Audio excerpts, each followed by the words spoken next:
할렐루야. 오늘은 가스펠 프로젝트 구약 4권 6번째 시간입니다.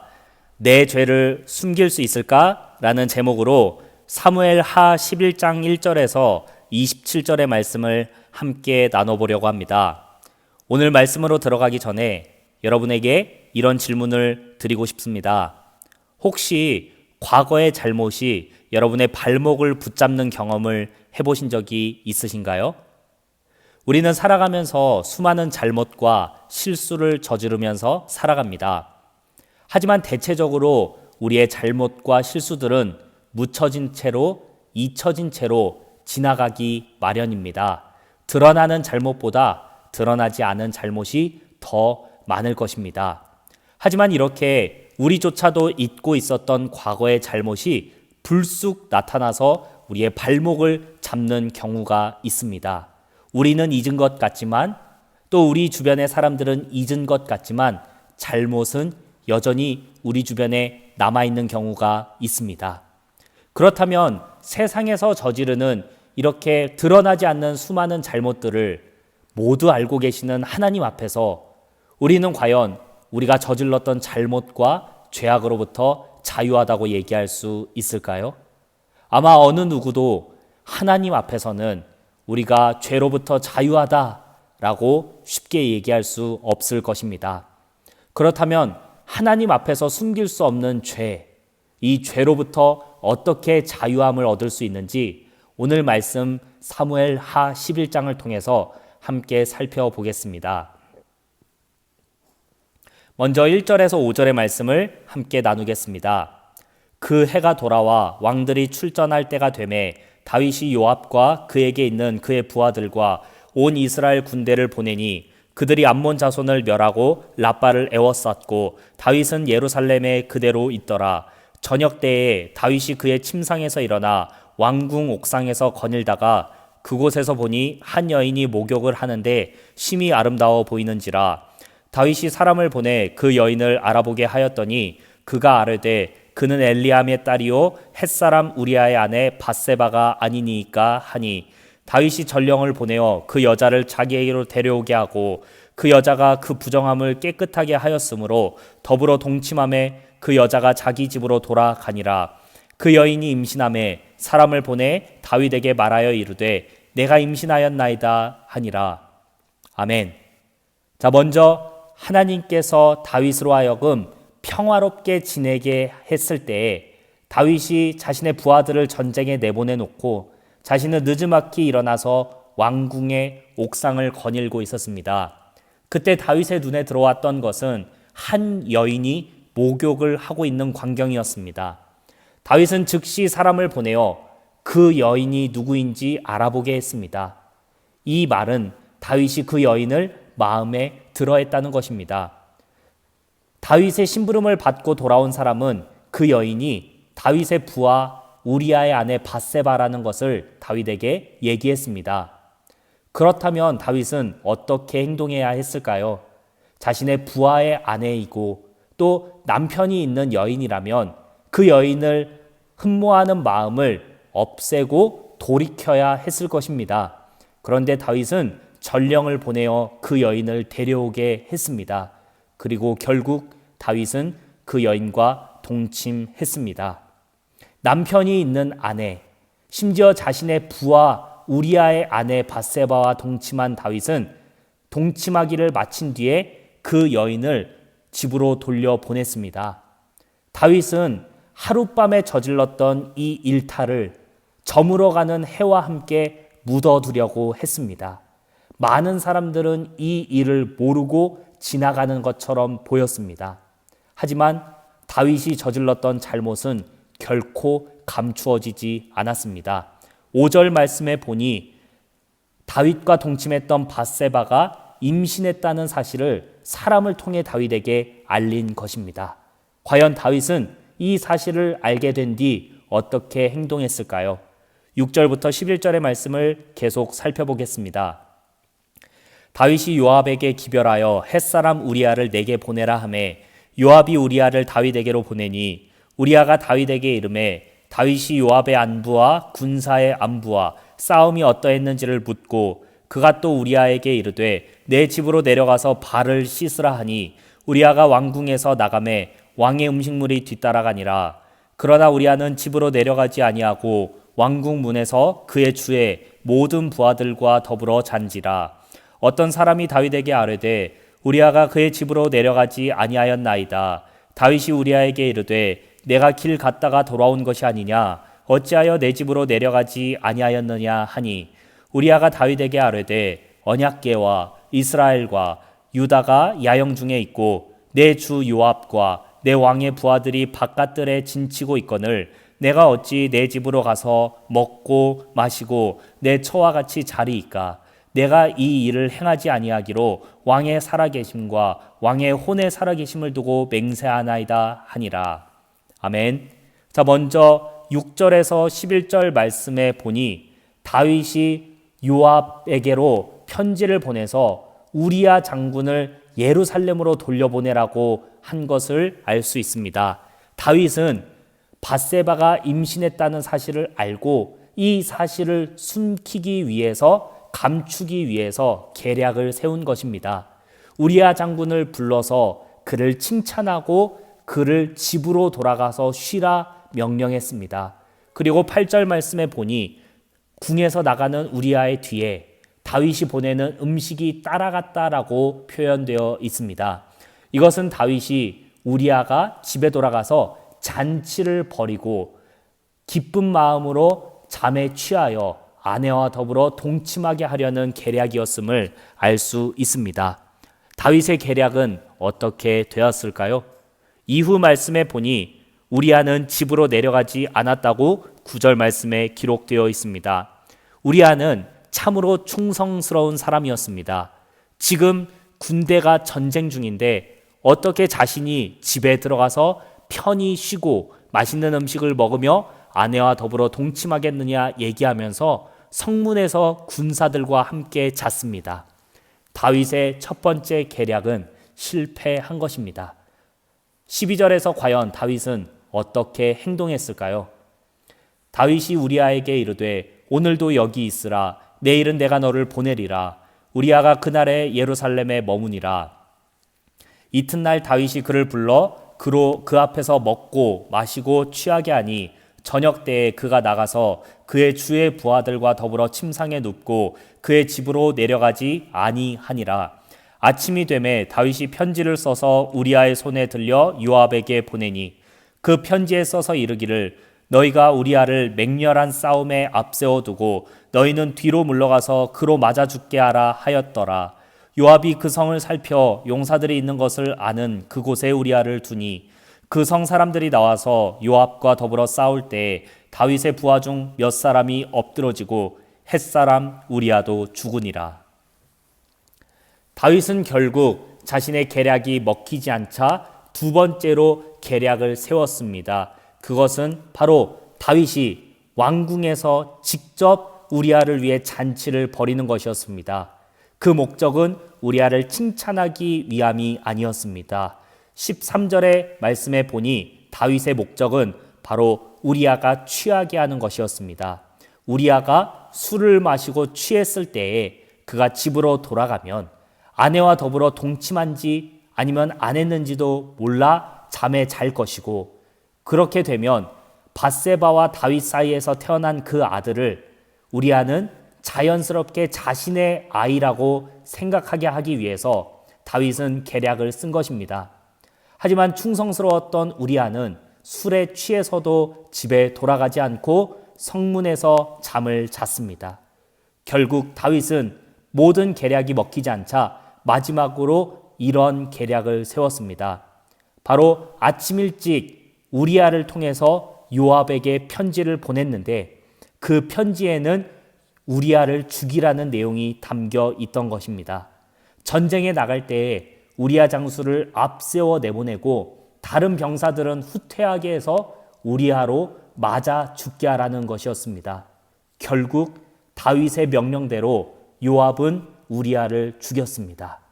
이렇게 우리아가 죽고 난 뒤에 다윗은 우리아의 죽음 소식을 듣고 어떻게 얘기했을까요? 18절의 말씀입니다. 요압이 사람을 보내 그 전쟁의 모든 일을 다윗에게 보고할세 그 전령에게 명령하여 이르되 전쟁의 모든 일을 내가 왕에게 보고하기를 마친 후에 혹시 왕이 노하여 내게 말씀하시기를 너희가 어찌하여 성에 그처럼 가까이 가서 싸웠느냐 그들이 성 위에서 쏠 줄을 알지 못하였느냐 여룻베셋의 아들 아비멜렉을 쳐 죽인 자가 누구냐 여인 하나가 성에서 맷돌 윗짝을 그 위에 던짐에 그가 데베스에서 죽지 아니하였느냐 어찌하여 성에 가까이 갔더냐 하시거든 내가 말하기를 왕의 종 햇사람 우리아도 죽었나이다 하라.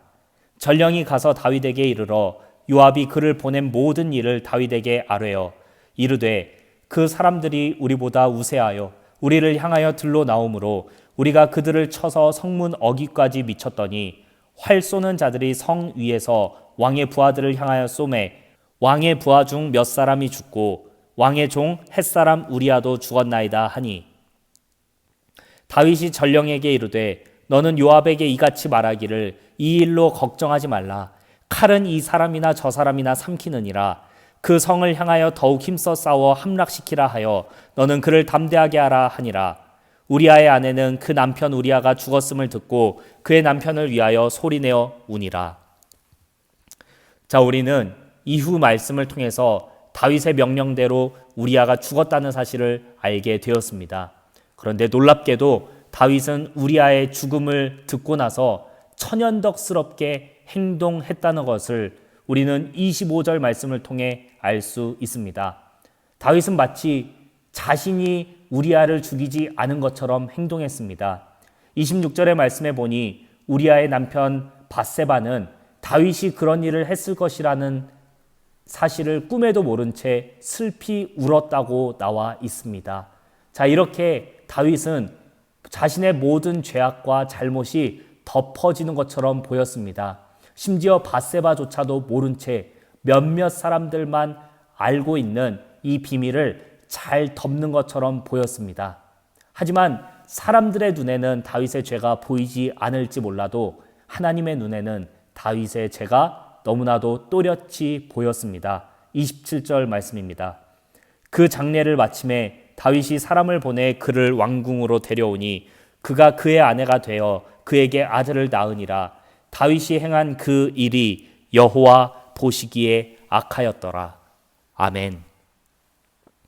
다윗은 사람들의 눈에 자신의 죄가 드러나지 않게끔 많은 계략과 술수를 써서 이 잘못을 덮었습니다. 하지만 하나님께서는 이 모든 잘못을 보고 알고 계셨습니다. 결국 나단 선지자를 보내셔서 하나님께서 다윗의 모든 죄를 많은 사람들 앞에서 폭로하게 하셨습니다. 다윗은 하나님께서 자신의 모든 죄를 알고 계시다는 사실을 깨달은 뒤에 하나님 앞에서 눈물을 흘리며 회개하고 기도했습니다. 그것이 바로 시편 51편입니다. 과연 다윗은 하나님께서 자신의 모든 죄를 폭로하셨을 때, 모든 죄를 책망하셨을 때 어떻게 반응하는지 함께 말씀을 읽어보겠습니다. 하나님이여, 주의 인자를 따라 내게 은혜를 베푸시며 주의 많은 긍휼을 따라 내 죄악을 지워 주소서. 나의 죄악을 맑게 씻으시며 나의 죄를 깨끗이 제하소서. 무릇 나는 내 죄가를 아오니 내 죄가 항상 내 앞에 있나이다. 내가 주께만 범죄하여 주의 목전에 악을 행하였사오니 주께서 말씀하실 때에 의로우시다 하고 주께서 심판하실 때에 순전하시다 하리이다. 내가 죄악 중에서 출생하였으며 어머니가 죄 중에서 나를 잉태하였나이다.